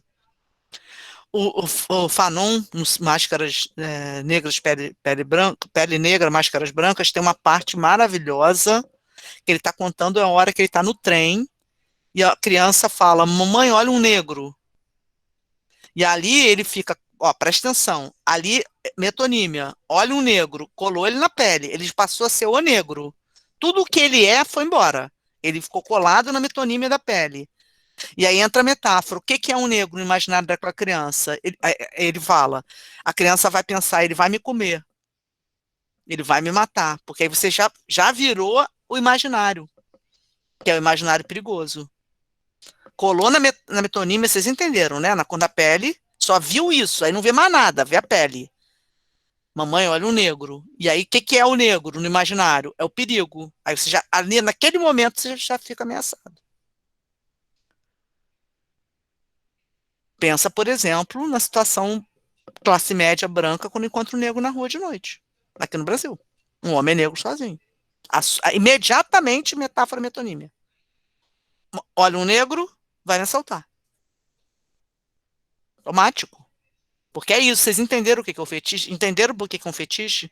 Porque você substitui aquela pessoa real por uma imagem dela, metáfora, mas cola em alguma coisa. Vai colar no quê? Na cor da pele, como da pessoa obesa. Quantas vezes comigo que é... Cara, você é rápida, você é ágil, porque qual é a metáfora? Qual é a metonímia que está ali? Gruda no meu corpo, qual é a expectativa da metáfora? Você é lenta. Assim que você faz. Não é verdade?